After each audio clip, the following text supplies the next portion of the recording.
This podcast is not meant to be professional advice of any kind. It is meant to be informative and entertaining. If you make any changes to your life, see the appropriate professional before you do so.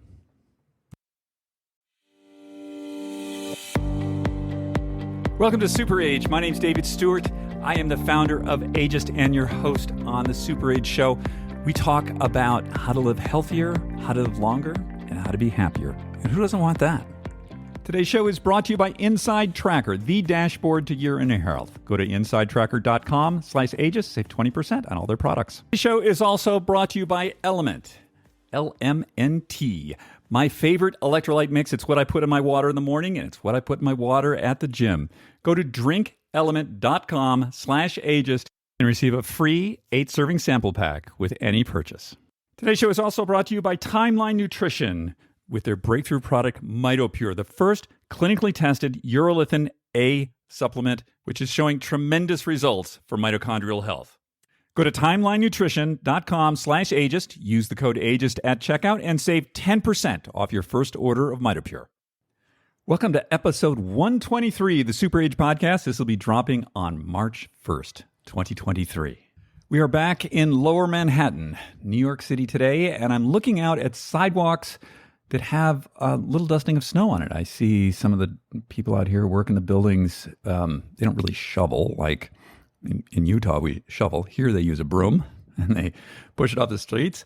But it's very pretty. It's nice to be here. And last night I was walking around and it was sort of somewhere between raining, snowing, and hailing, which may sound not too pleasant, but it was actually really beautiful. I really like the change of season here on the East Coast. It's really lovely. And, you know, checking the weather back in Utah, they're just getting hammered with snow. I don't know where they're going to put it all. I think I read that something like another 24 inches in the last like 2 days. And I think it's going to snow all week. So, wow, just like an unbelievable snow season out there. And I'll be back there next week. Looking forward to that. But I like, as I've mentioned before, I really love this binary lifestyle. Guess what? I'm sort of an extremist. So, but I'm here in New York. I'm in Lower Manhattan. I'm not in some cute neighborhood, out in Brooklyn. And when I'm in Utah, I'm not in Salt Lake City. I'm, up in the mountains. So I like those extremes. And I tend to like really extreme people and extreme experiences, within reason. My feeling on risk, and I perhaps have mentioned this before, is I feel like we all get a risk pie, right? So here's your pie of risk, not apple pie or pumpkin pie. You get a risk pie, and you get to divide it up. So if you were going to do all risk all the time, I don't know how long you're going to last. So, I think how we allocate that risk is up to all of us, depending on, how much, we're willing to risk. And for myself, I tend to put most of my risk, my real risk allocation into skiing at high speeds. So, yeah, there's definitely some risk to that. There are definitely consequences. But on the other end of the spectrum, I rarely drive my car over 65 miles an hour. And I'm like the most cautious grandmothery driver you'll ever meet. And I don't do other risky stuff anymore. I don't rock climb anymore. I don't mountain climb. I don't ice climb. I still like my bike, but I don't do high speed downhill mountain biking. Too many injuries. Trees don't move. You hit a tree and you're going to the hospital. So I just don't do that anymore.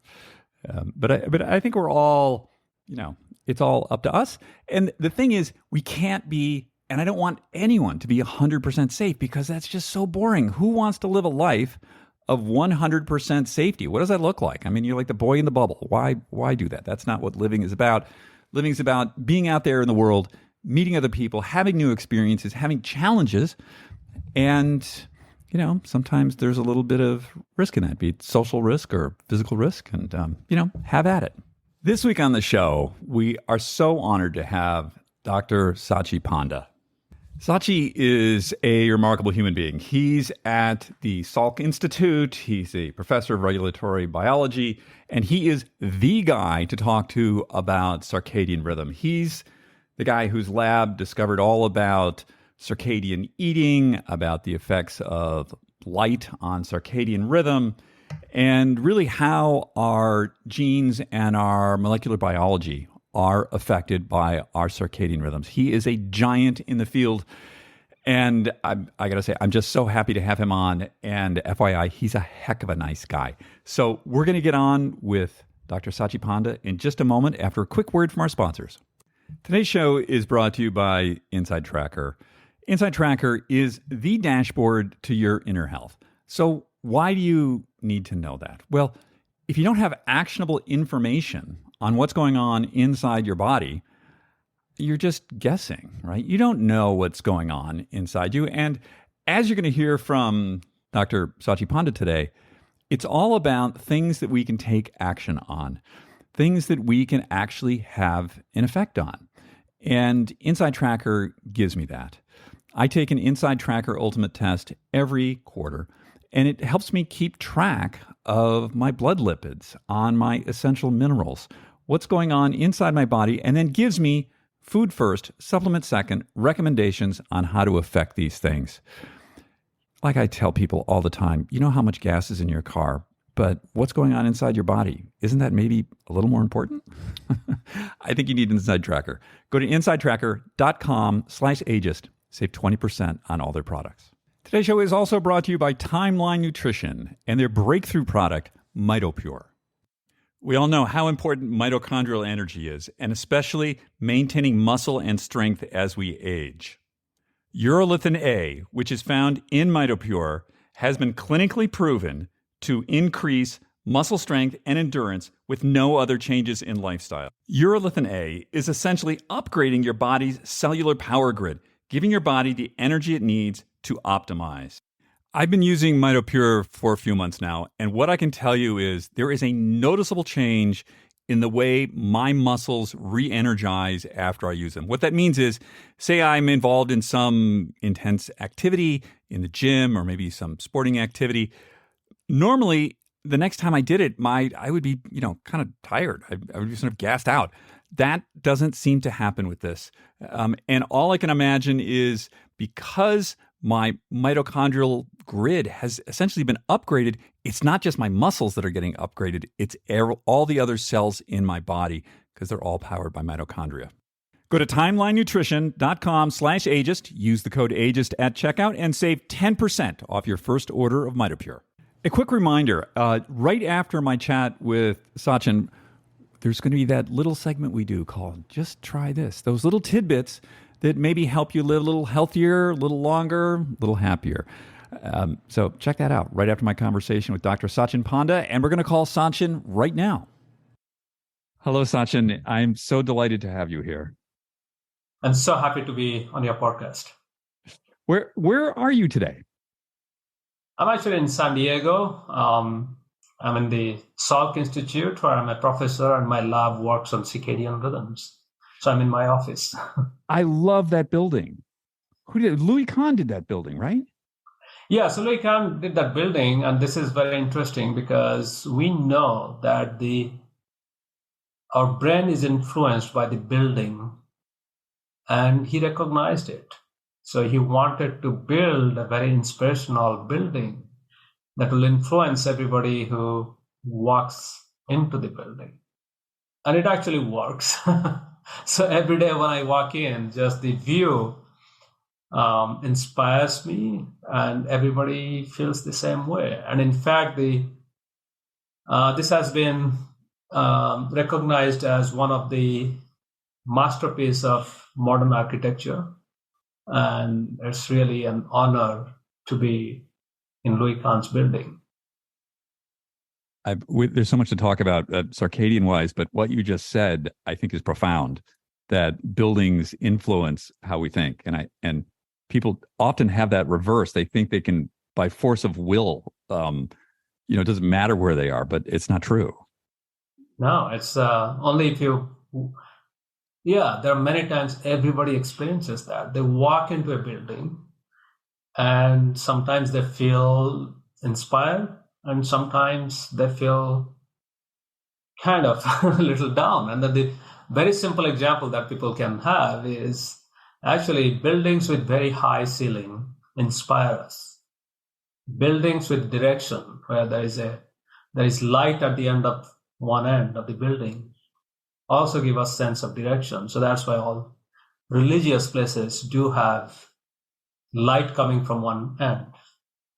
And when you close the sense of direction by blocking all the windows, then surprisingly, we don't know why, we also lose the sense of time.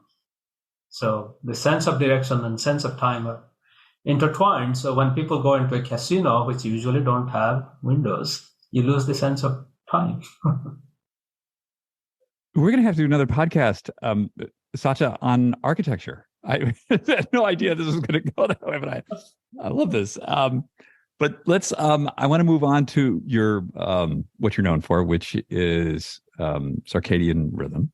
Tell us, what is this thing? People throw that name out a lot. What exactly is this?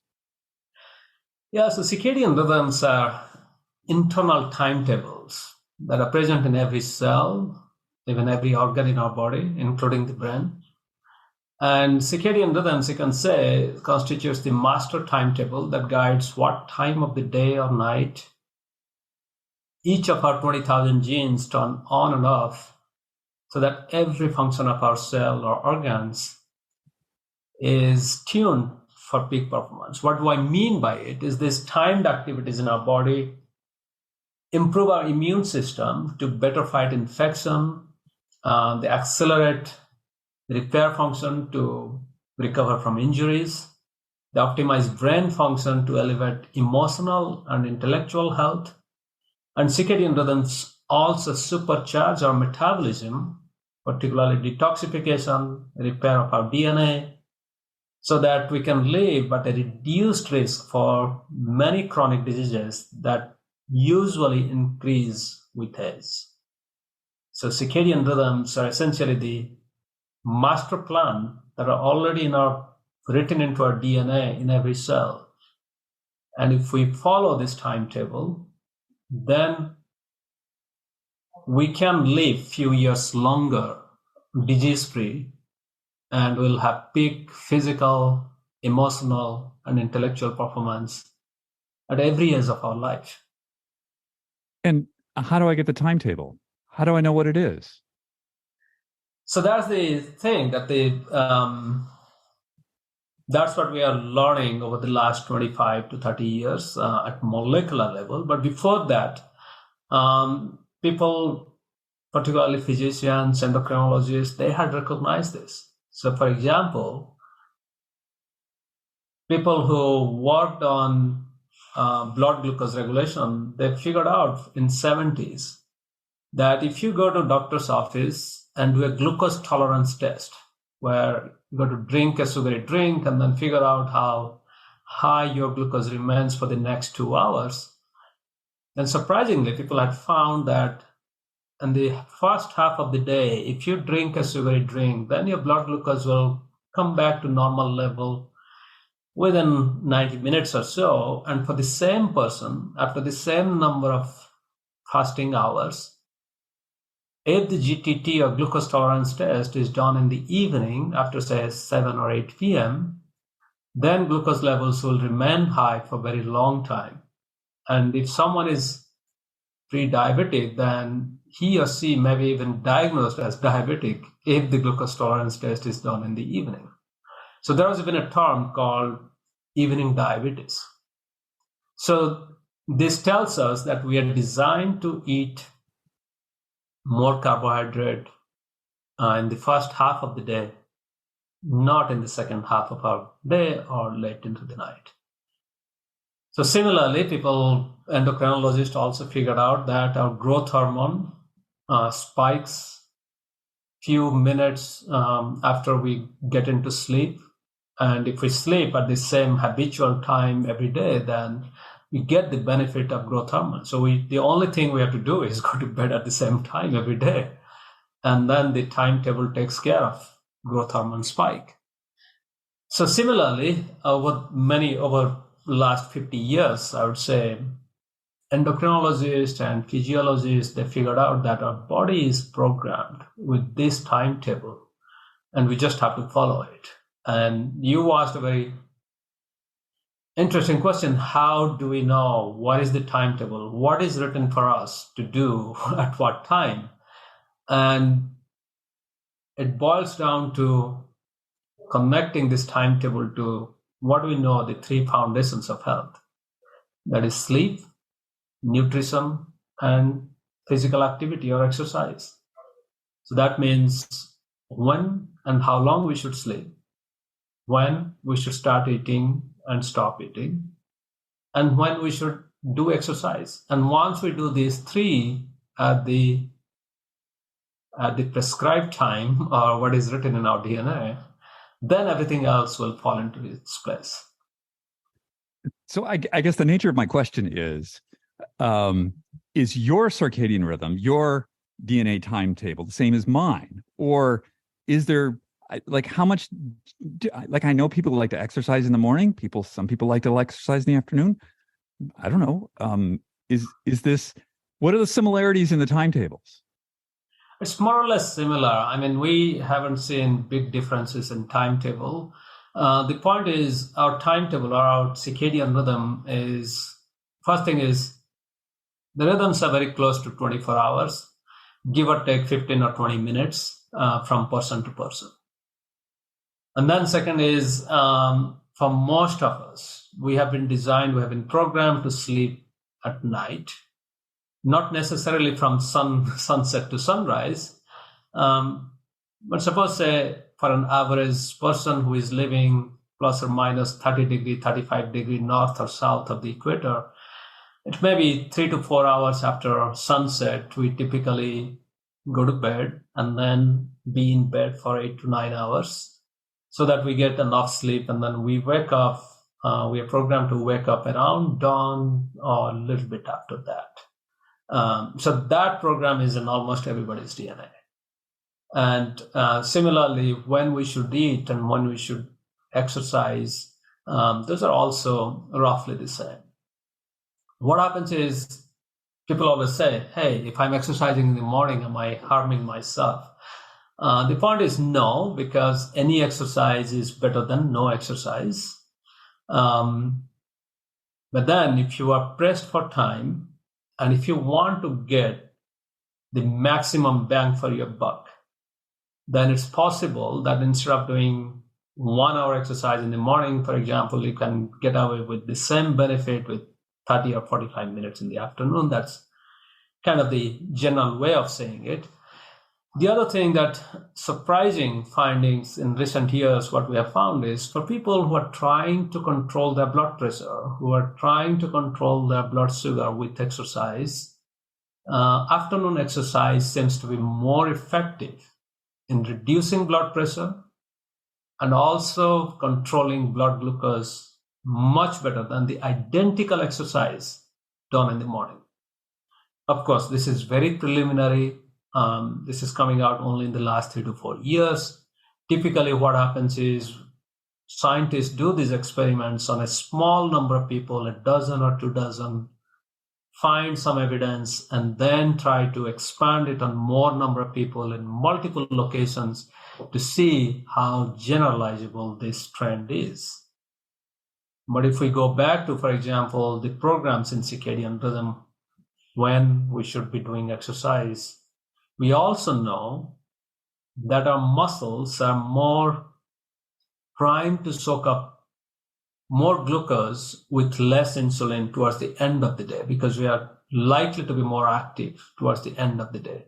We are programmed that way. Our ancestors, our hunter-gatherers, they used to run back home before sunset. So that's why we're designed that way. Our body temperature is relatively higher, so you can get to your better exercise with less warm up in the afternoon than in the morning. That means our muscles, tendons, and joints are more flexible. So you have a slightly less risk for injury if you do exercise in the afternoon. So all these basic science findings point to the idea that yes, afternoon exercise may be better for health. But at the same time, I must say that any exercise is better than no exercise. And if you want to get the best, then maybe afternoon exercise is better. So you mentioned that, there's not much difference between people with these rhythms. We've had people on the show talk about sleep chronotypes, and some people tend to be, they get up very early, or then maybe they get up at, sort of normal time, or they're most active in the evening, or these poor people who have the dolphin chronotype, and they're all over the place. You don't want to be one of them. How do these sort of, is this the same ballpark we're talking about here, or is this an entirely different thing? Yeah, so when it comes to chronotype, it's a little bit tricky because, for example, if we go back to populations where there is no electricity, there is no fatty food, and people are not commuting, they're not consuming excessive coffee or tea, we don't see these chronotypes. There is no profound differences in chronotypes. Many people throw this term, 1/3 are early, 1/3 are late, 1/3 in the middle. Sorry, there is no evidence that these three types exist in populations who have no access to electricity, caffeine, stress, commute, and all this stuff. So then the question is, why do we see this? And our sleep and circadian rhythms are affected by many factors. And those factors include light. The known factors means there may be something unknown that we don't know yet. Light, caffeine, and of course stress. And when it comes to light, we know that it's difficult to fall asleep in a lighted room because light suppresses our melatonin level. Melatonin is good for it promotes sleep. What we know is people can vary as much as 10-fold in their light sensitivity. So it's possible that different people just have different light sensitivity. That's why even the same dim light in the evening can keep them awake, whereas some other people can actually tolerate evening light, and their melatonin levels will go up and they'll fall to sleep at a regular time. So we don't understand this well because there is not much research on light sensitivity in terms of, say, melatonin suppression in people who self-report to be early or late chronotype. So similarly, caffeine has a huge impact on sleep. And of course, when we don't sleep, what do? People who were going to bed, say at 1 o'clock in the morning, they're not sitting in dark room. They're actually exposed to light. So light itself can, again, disrupt circadian rhythm and sleep. And we now know that people have different tolerance to caffeine. Some people can break down nearly half of their caffeine intake by 6 hours, but still, there is still nearly half left. And we still don't understand whether people actually differ in their sensitivity to caffeine. So one is breaking down how quickly we can break down caffeine. But even if there is a few milligrams of caffeine left, if the person is more sensitive to caffeine, if the brain is more sensitive to caffeine, then that itself can delay. So there are many unknowns. So that's why I always say that to figure out whether you are really genetically programmed or not, it's best to spend at least a week under dim light, withdraw from coffee, tea, dark chocolate, energy drinks, alcohol also, and then see what is your inborn chronotype. And when people do this, and there are actually research papers where people have done this, they find that even people who self-report to be very late chronotype, they turn out to be normal. They actually can go to bed and fall asleep by 9:30.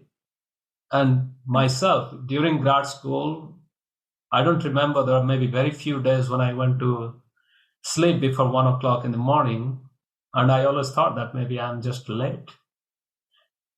And then after I stopped drinking too much of caffeine, I learned how to control lighting. I know that if I stop caffeine, it's very hard for me to stay awake past 9:30 p.m. And few weeks in a year, I just withdraw from coffee and I go back to my quote unquote early chronotype.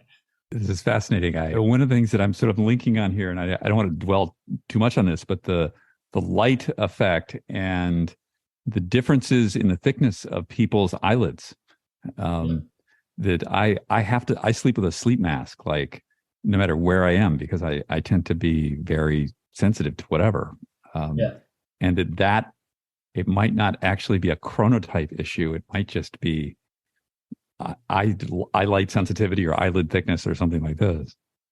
Yeah. So, I mean, at the end of the day, it's something that is genetic or that we are designed in some way that's not directly connected to our sleep and circadian rhythm cycle, but these are the factors that affect our sleep and circadian rhythm cycle in modern society, where we have light, where we have many psychoactive molecules from alcohol to caffeine. So you mentioned carbohydrate better in the morning, possibly exercise middle of the afternoon. I've sort of personally noticed that my sort of cardio training is better in the morning and my strength training is better in the afternoon. I don't know. That just might be the way my day is. But so that's what I say, that there is general trend, and then another thing is you may be completely healthy. That's fine. And these two stories, the two examples that I gave, relates to blood pressure regulation and blood sugar regulation among people who are hypertensive or have type 2 diabetes. And we didn't know, or I should have gone back to those papers to see whether the subjects in these studies, they felt like what you report. They're feeling much better doing the cardio in the morning and weight in the afternoon, whether that feeling translates to clinically relevant outcomes. Because sometimes we have to do things that we don't like to get a clinically relevant outcome. One of my favorite phrases, Satchin, is "feelings are not facts." So let's talk about cognitive stuff. So in terms of circadian, when does my brain work best? So you can easily feel that way. That, for example, if you have a good night of sleep, then typically you feel more productive or have much better executive function, where you have to take in a lot of information, compute them, and then make a decision. So those things are usually much better in the first half of the day. It doesn't mean right after waking up you should be doing that, but there are some studies done, and it's somewhere 1 or 2 hours, sometimes 3 hours after waking up, and usually it wins around lunch time. So the best time to have your most important meetings is between breakfast and lunch time. And then in the afternoon, your brain is kind of in an autopilot mode. So, things that don't need too much of thinking, routine work, data entries, and routine stuff, and that you have to tick mark, those may be much better in the late second half of the day. Again, these are very generalizable comments. But at the same time, people always say that they are less disturbed right after waking up, which is true. And if you turn off your emails and notifications and there's quietness, you can get into a trance-like state and get a lot of stuff done. Our creativity, there's some studies showing our creative ability is actually much better right after we wake up. But I know it's really hard to go back. What is creativity? Connect that to brain function and see whether we can find a signature. But it makes sense from many ways. And if people think that they have enough sleep, because one thing, we have a pandemic of sleep deprivation. So, but those who are lucky enough to have enough sleep, yes, they can be more creative in the morning. And then more complex executive function between breakfast and lunchtime, or roughly 3 hours after to 6 hours after wake up time. And then more routine stuff in the late afternoon, evening. So this circadian rhythm that we speak about, how malleable is this? If I'm in New York today, if I go to Europe tomorrow, I'm going to be a mess. So how easily can we move these things around? And is it destructive to us to move them around?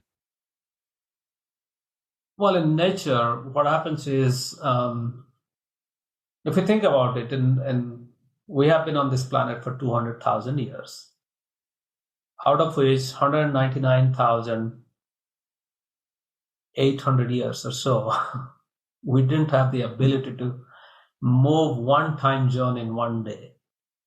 Right.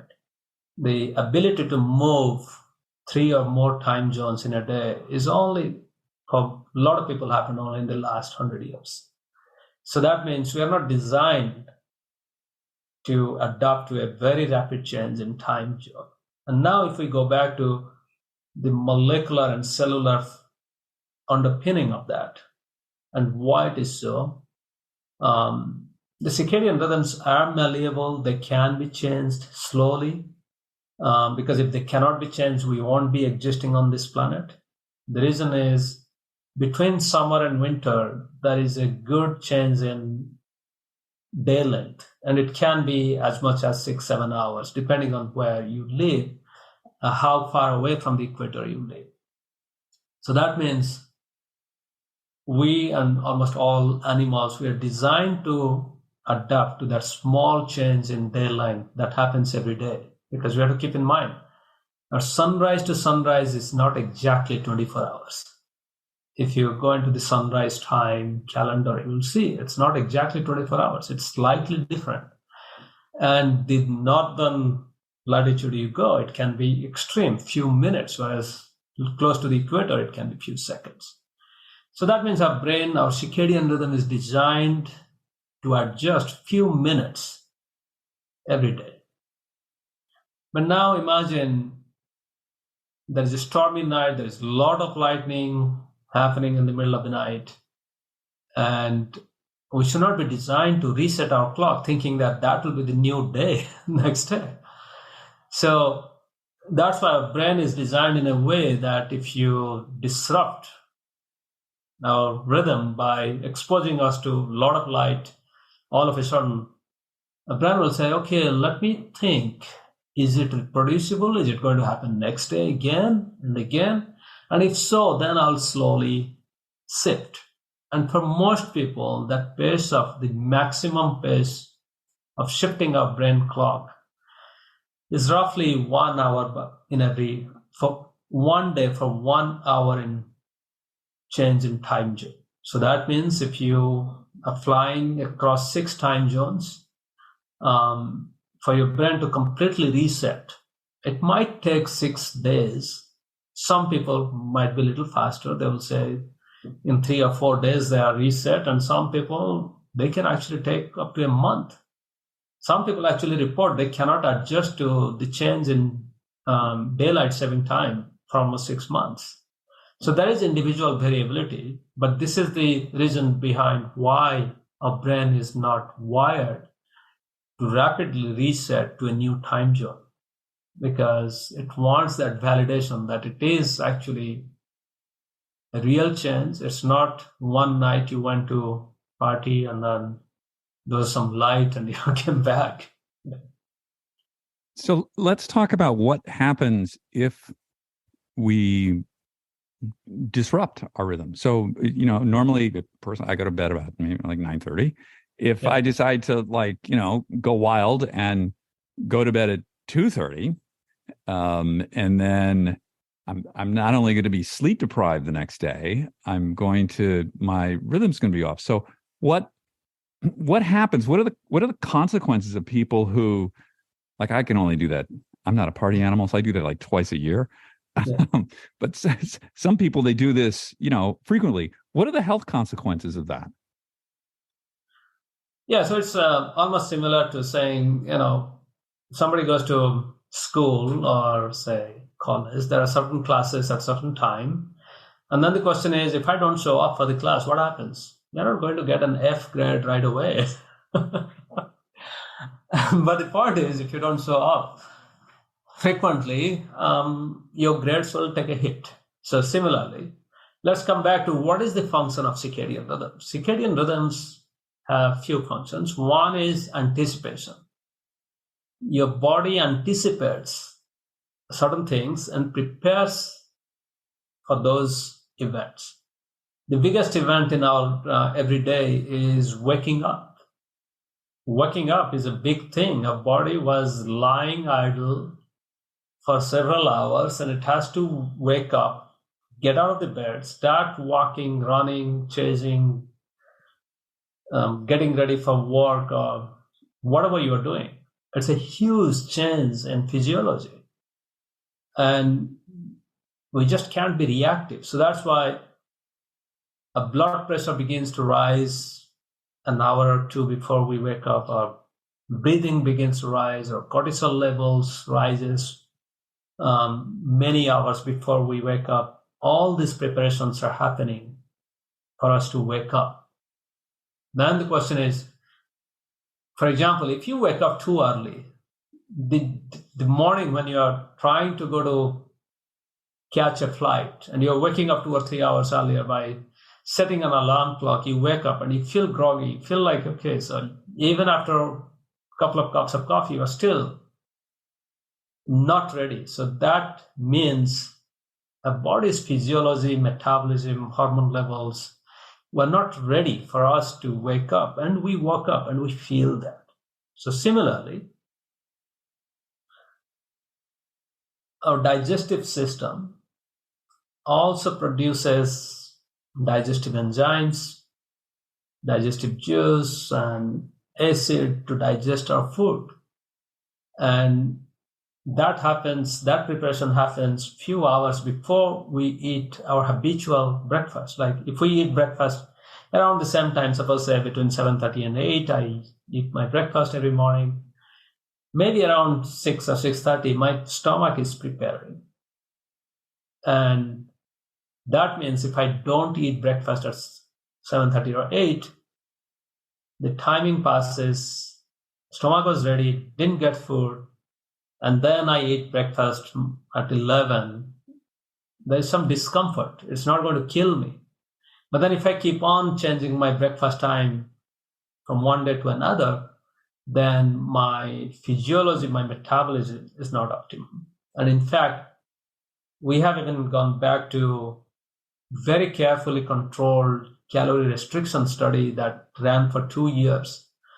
And we pulled out people's food diary. And then what we find is people who reduced their calorie, but they had different breakfast time changing by 2 hours or more from one day to another, they actually didn't get the full benefit of calorie restriction. And similarly, there are many evidence in animal studies that if we keep changing eating time, particularly the first meal, then that can have adverse effect. So the body is prepared to do certain thing, and if we don't do at the right time within an hour window, say, if we delay it or advance it, then we are not at our peak or optimum brain health or physical health. And now we can go back and ask, well, and similarly, suppose say you stay awake late into the night, then few things can happen. One thing is, for example, if I stay too late into the night, 2 or 3 hours beyond my habitual sleep time, and I don't have opportunity in the morning to actually wake up late, then I'm reducing my sleep. And what happens is our brain immediately thinks, I don't know how long this guy is going to stay awake, and I should make this guy eat some more food because it can be a long night. So then if you have this food craving, and many people who stay awake late into the night, whether you're pulling an all-nighter for finishing an assignment or you're on the road, we have all experienced this, that a brain just craves for more food.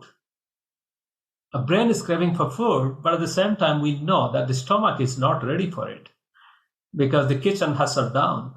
So then you eat that late night food, and then next morning you feel this food hangover. That means you ate, but your digestive system was not ready to digest it because your stomach literally sleeps at night. That means the digestive juice production reduces, and as I said, insulin production also reduces at night. And then peristalsis, or the movement of our intestine to move the food down the intestinal tract, also slows down. So your brain is craving for food, your stomach is not ready, and the next day you feel food hangover.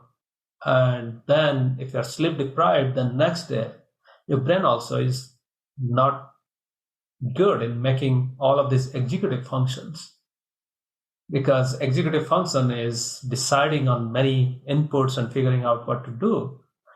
And one of the big things that our brain does throughout the day is decision on eating.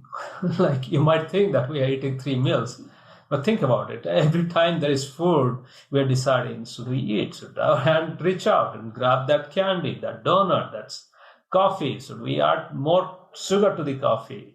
How much should I drink? All of these decisions go haywire, so then we end up eating more or eating unhealthy.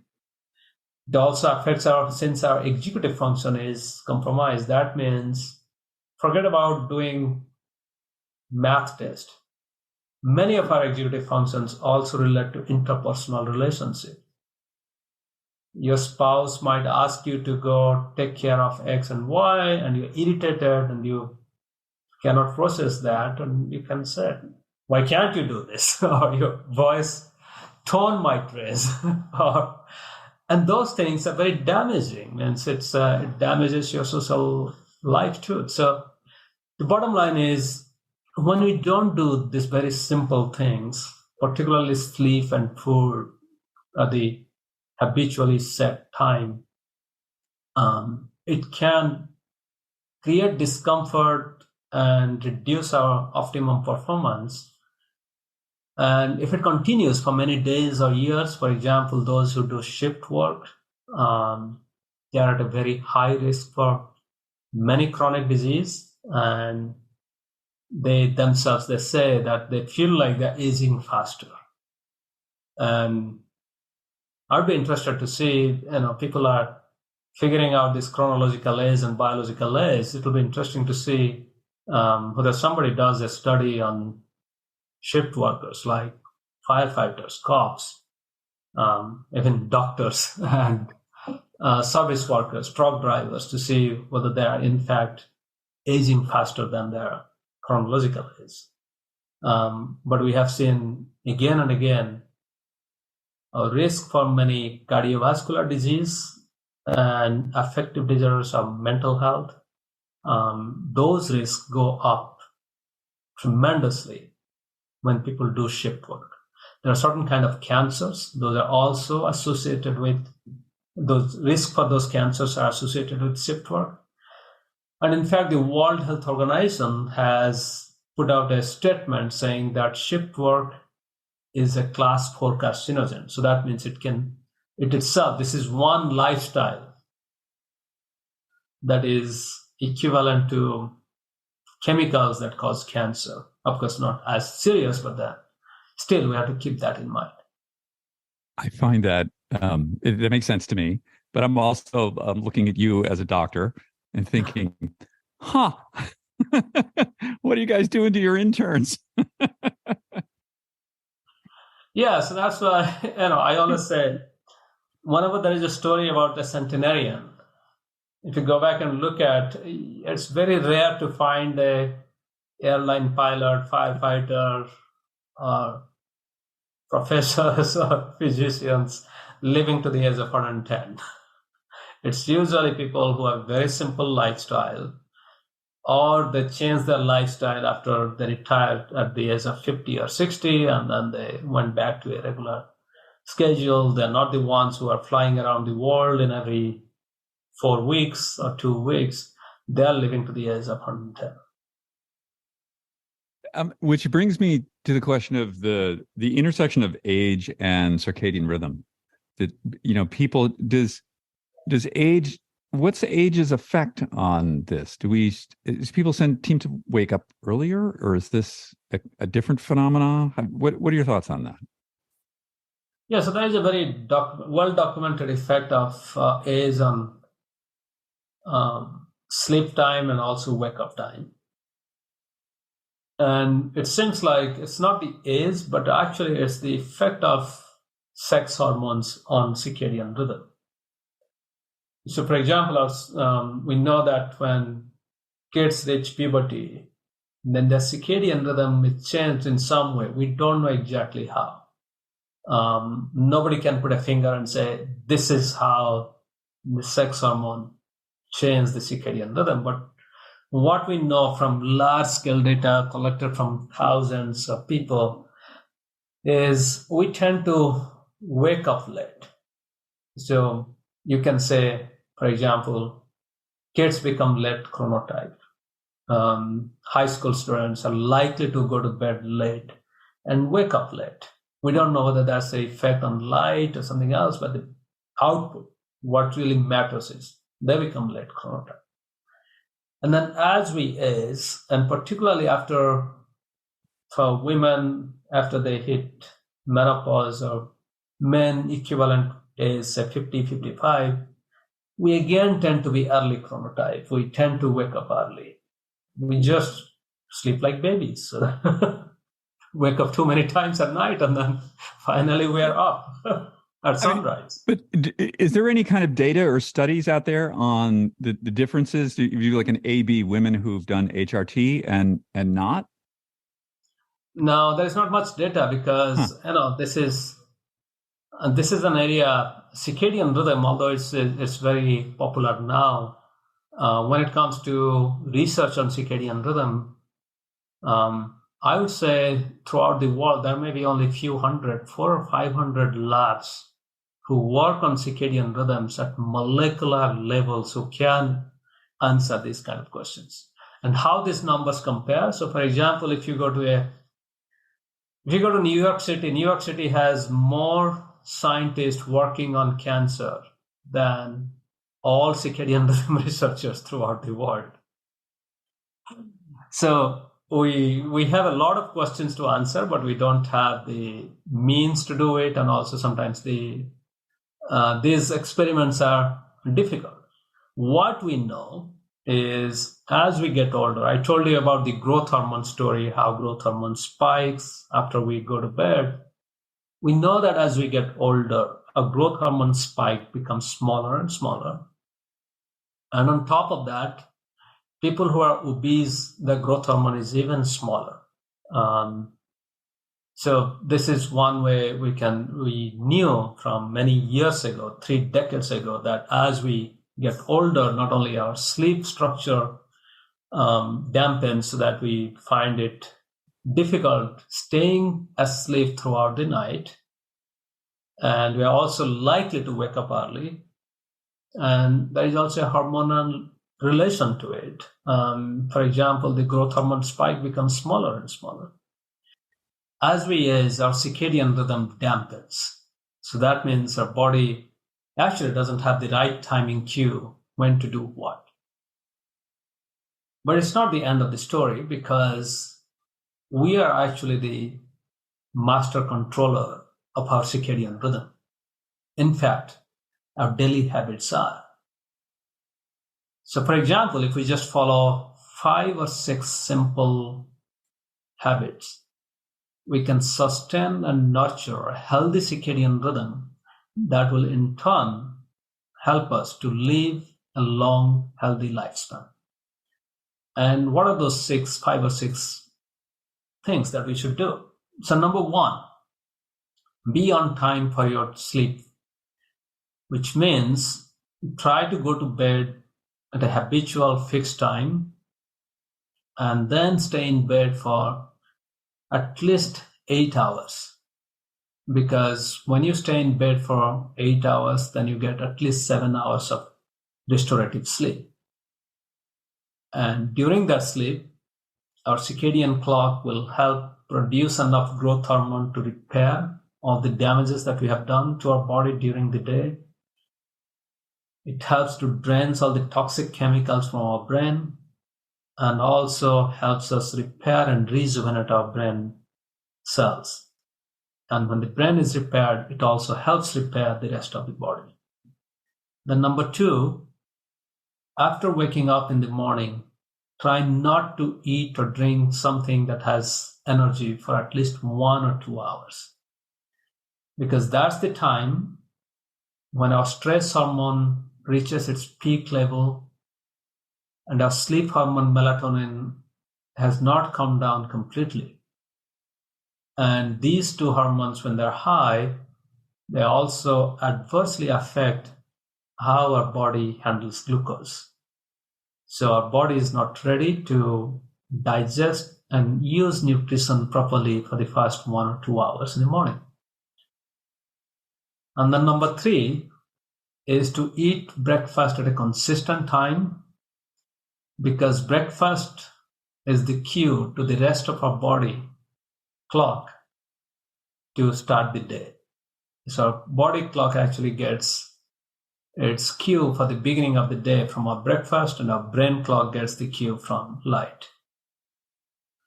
And then after breakfast, try to eat everything within 8, 9, 10, or maximum 12 hours, because our circadian clock has programmed us to properly digest and assimilate nutrition from our food for this window of time, a maximum of 12 hours. And then number 4 is during the day, try to go outdoor for at least 30 minutes to get some bright light, because bright light resets our brain clock, reduces nightly hormone melatonin so that we are more alert. And bright light also directly reduces depression and improves our executive function or alertness. So bright light is an antidepressant. It's plentiful and free. You just have to step outside. And if you can't go outdoor because it's too cold or rainy, then even sitting next to a large window for breakfast or lunch is enough. The number 5, of course, don't forget to do some exercise. And if you're cramped for time, then an afternoon exercise is much better, because that's when you have less risk for injury, and afternoon exercise helps to reduce blood pressure and better manage blood glucose. And then number 6, 2 to 3 hours before your bedtime, try to avoid bright light so that your sleep hormone melatonin can begin to rise and you can get a better night's sleep. And also try to avoid food, because eating food very close to your bedtime can interfere with your sleep. So with these 6 simple habits, you can keep your circadian rhythm on time, and we can avoid a lot of chronic disease and stay healthy for a very long time. So now coming to other question, how our circadian rhythms in different organs actually is. There's a beautiful study that came out in the prestigious Science magazine a few weeks ago, looking at population data, gene expression from different parts of the body. This is mostly from cadaver samples or organ donors samples. And what is interesting was our vascular system, our blood circulation system, the plumbing that is throughout our body, that seems to be less rhythmic. The circadian rhythm seems to dampen substantially as we get older. And why this is important, if we think about it, a lot of our diseases are linked to this circulatory system, either directly or indirectly. Stroke, heart attack, atherosclerosis, all of these are linked to circulatory dysfunction. Similarly, many inflammatory diseases also happen that way. And in fact, if the plumbing is leaky, then our blood-brain barrier breaks down and our brain gets exposed to a lot of toxins, also other chemicals that it is not supposed to see. So that was kind of a very interesting finding nobody had anticipated. And so we'll see how circadian or sustaining circadian rhythm by various practices can help delay the aging of endothelial cells of this circulating system, our plumbing. This is a question for you. So if people are not falling asleep or they're waking up, I guess that's the complaint, right? People wake up in the night. Would doing something like taking time-release melatonin how is the melatonin system, does that interact with the sex hormones? Am I just making this up? Yes, I don't know whether that actually. Okay. The melatonin. So a very simple question you can ask is whether by taking melatonin one can delay menopause, and we don't know. And I don't recommend anybody to try that experiment because we think that melatonin is a very benign. Since it's over the counter, it's almost like a painkiller pill, and one should take as he or she wishes. It's actually not true. Only in the US, melatonin is not controlled, but in many other countries, it is very tightly controlled. And we always think that melatonin will make us sleep better, which is true in most cases. But at the same time, we don't know how much of melatonin is good for us. These days, it's very difficult to find a melatonin pill that has less than 5 milligram melatonin. Whereas if you dial back 20 years ago, I clearly remember when I was a student, it was difficult to find 5 milligram pill because most of the melatonins were 1 to 3 milligrams. And there is not much research to see why they should sell 5 milligram pills. The bottom line is, if you take 5 milligram, you can make an elephant to sleep. I mean, I would say that most people will sleep. But a lot of people are also very sensitive to melatonin. They can get away with 0.5 milligram melatonin. So that's one aspect. The second aspect is what we did not know 20 years ago. And now we know from actually human studies, not animal, this comes all from human studies, is melatonin has a significant impact on our insulin production and release. So that means melatonin, just like it makes our brain to sleep, it can make our pancreas to sleep. So that means the receptor for melatonin is also present on our pancreatic islet cells that produce insulin in response to glucose. And when melatonin is high and it's engaged to its receptor in pancreas, then it reduces its ability to produce enough insulin in response to the same glucose. So now let's do the math. We know that those who are not taking melatonin supplement, all the healthy people out there who are not on melatonin pill, we start to produce some melatonin a couple of hours before going to bed. So if I go to bed at say 10 o'clock, my melatonin production to detectable levels begin at 8 o'clock.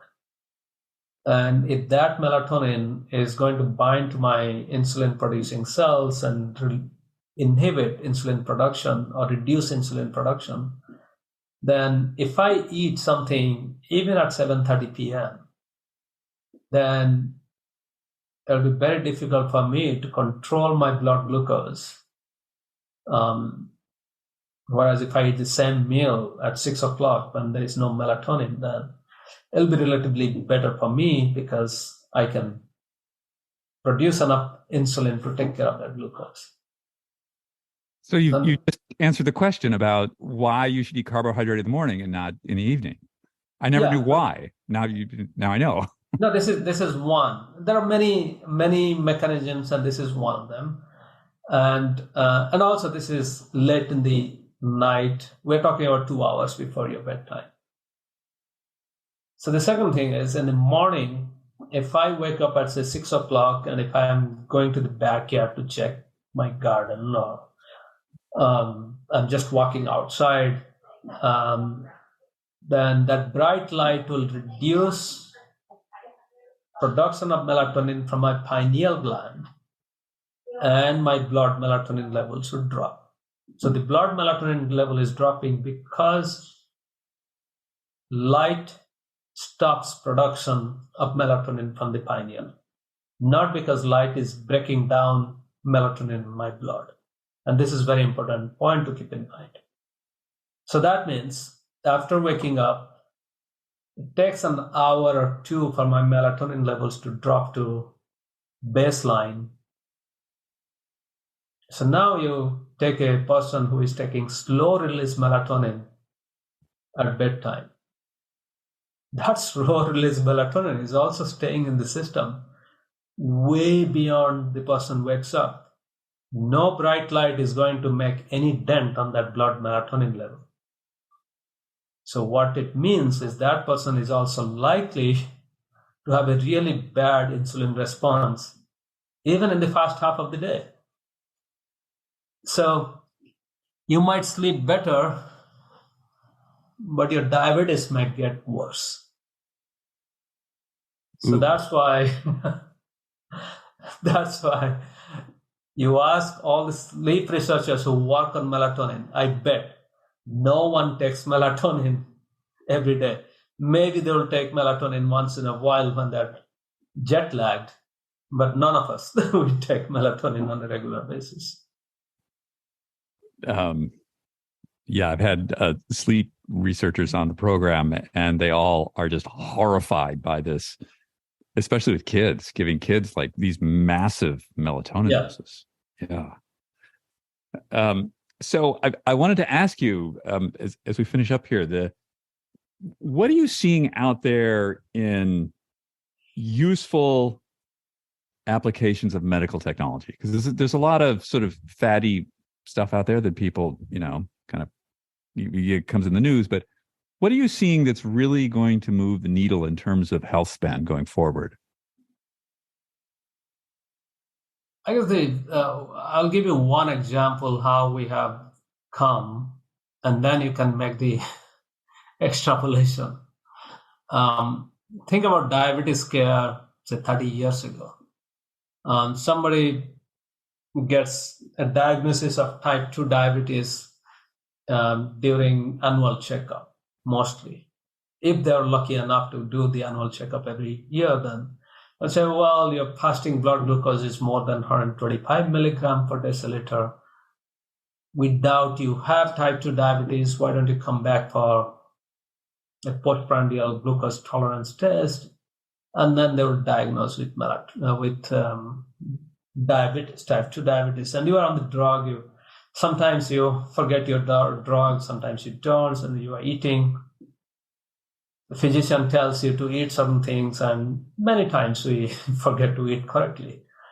And there's no way to check our blood glucose level unless we go back to the clinic and do the test. There was no home test available. So now you dial back, so 20 years ago when this at-home blood sugar strips came, and we can take a drop of blood and figure out how much is the blood sugar level. And that changed diabetes care. People who are more careful, or people who are at a very high risk, their fasting blood glucose was more than 200 or 300. Every morning they could get up and check, or at least even if they're checking once or twice a week, that was tenfold more checking than just going back in every 3 months or 6 months. And that actually moved the needle. A lot of people became more curious or conscious about their blood glucose. Now you fast forward maybe 5 years ago when continuous blood glucose meters came. And now, at least for type 1 diabetics, it's a huge change in care. Because in every single hours, they know where they are, and also the algorithms are changing, so they can also see where they're trending, so that they can take action before they become hypoglycemic. And for many type 2 diabetics or pre-diabetics, we can wear one. I mean, once a year, I usually wear one. I'm not diabetic, but I am just curious about which food are good for me and how much I should eat. I cannot think of measuring my blood glucose every 15 minutes for 14 days. So 10 years ago or 20 years ago. And this is going to move the needle.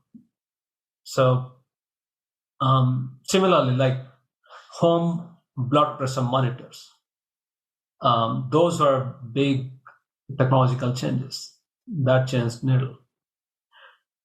If you come to like medical technology, there are so many medical technologies I own.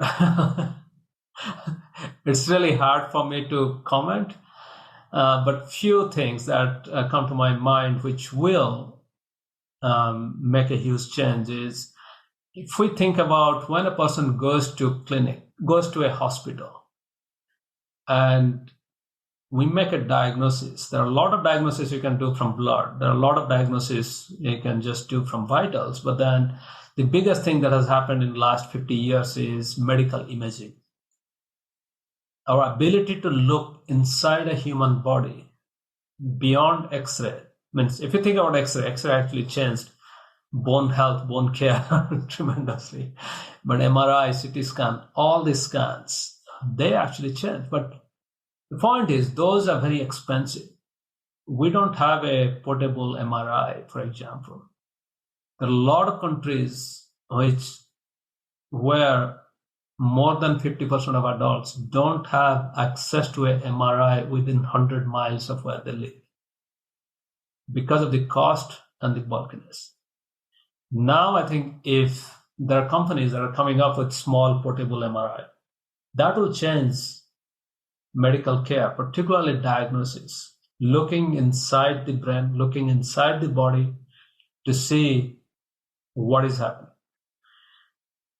So now we combine that with other blood tests. Blood tests are changing very rapidly. For example, a few years ago, we used to say cholesterol, you measure your total cholesterol, LDL cholesterol, HDL cholesterol. And now we are seeing that has transformed. Now we can go back to NMR lipoprotein profile and find different size of cholesterol particles, how many numbers are there, how many ApoB molecules are there, even LP little a, the LPA, this is becoming interesting. That's going to change better diagnosis and prediction of dyslipidemia. And if you think about imaging for the heart, lung, and cancer, and then blood test, better blood test for dyslipidemia, cancer and heart disease, number 2 and number 1 cause of death or disability throughout the world. So these things will improve. And then the liquid biopsy, which is figuring out what is in the blood, whether there is tumor cells or cancer cells that are in blood, or how the cancer is doing, that's very profound. It's not only for diagnosis. Let's go back to somebody who already had one round of cancer. We know that there are certain kind of cancer where people go through chemo or surgery, but they don't know whether the cancer is coming back. And in that case, where the physician, the oncologist knows what kind of cancer the person was just treated for, then in those cases, particularly liquid biopsy, where we can look into the blood and see whether there is DNA from tumors floating around, then that can detect, sense whether the tumor is growing way before the medical imaging techniques can detect the tumor. So for secondary prevention of cancer, this will be very important. And then we got to see whether we can do primary prevention. Can I go get my liquid biopsy done after the age of 50 every year, every other year? And of course, initially there might be sensitivity, specificity issues, whether I'm getting false positive, false negative, but that's all is going to resolve quickly. Just like in other blood tests, the first 5 to 10 years is refinement, and then it becomes a general practice. So these are some of my hopes. There may be other things that I don't know.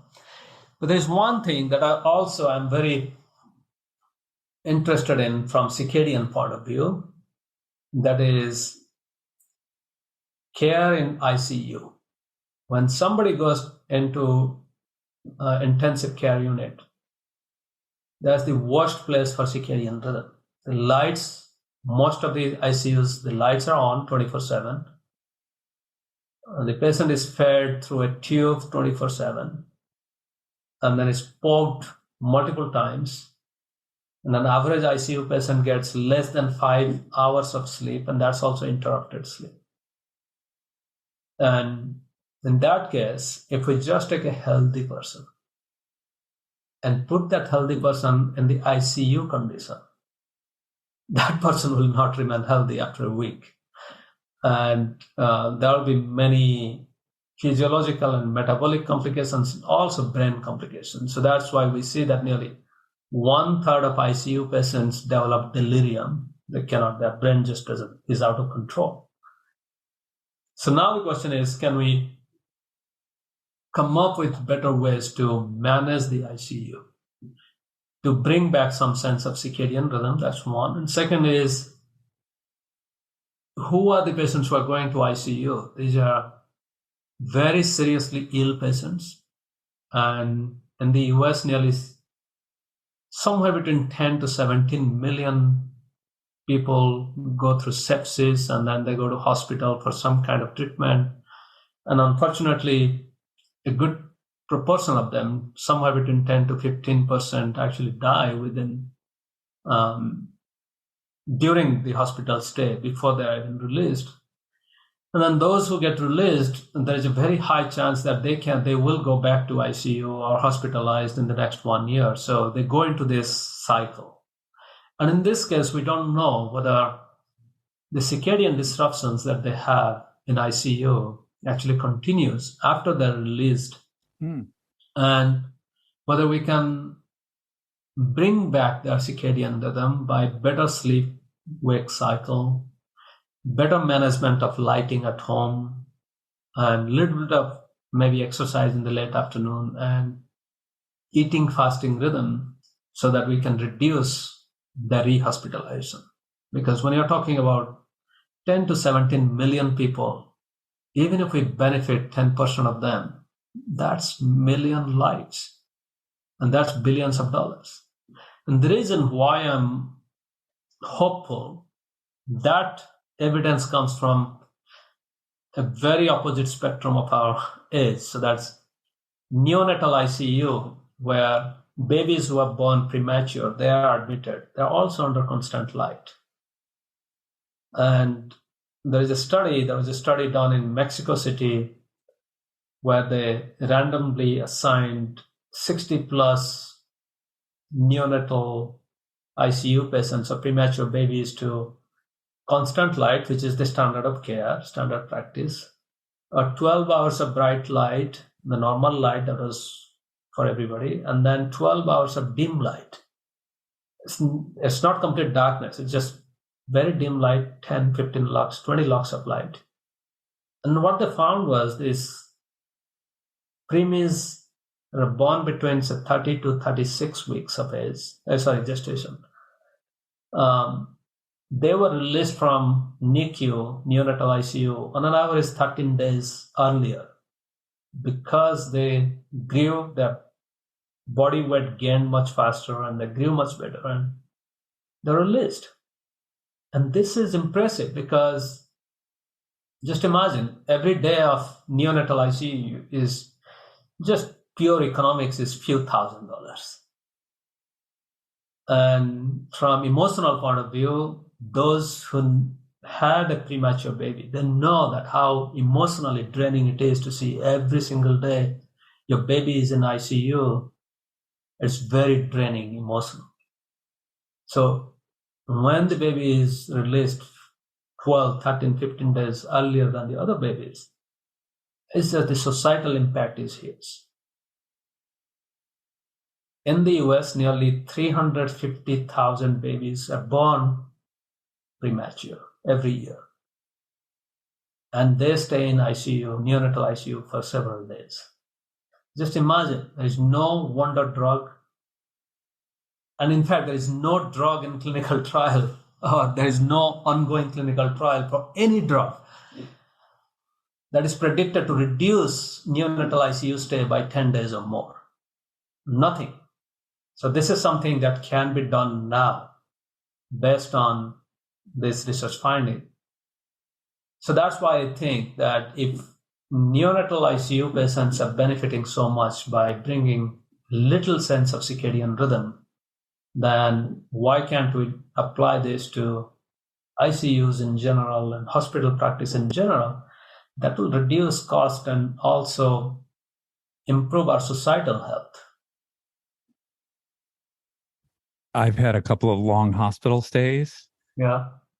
And this is one of the things that makes me insane.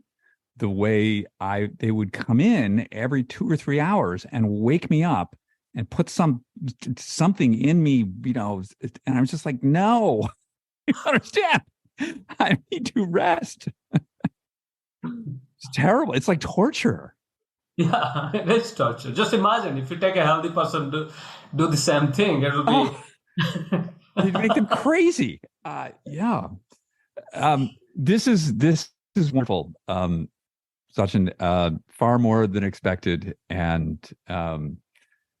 you're people aren't watching this, they're listening to it, but I want you to know Satchin has the best smile. He just seems happy all the time. And I think that, I don't know. My theory is happy people live a long time. I don't know. Maybe that's, I don't know. At least happy people live happier longer time. Happy, yeah, yes. There's no debate on that. Yes. Thank you so much for your time today. It's really been a pleasure. Thank you so much, and have a perfect circadian day. Huge thanks to Dr. Satchin Panda. Wonderful guy, and I love his send-off. Have a perfect circadian day. We're going to get with Just Try This in one moment after a quick word from one of our sponsors.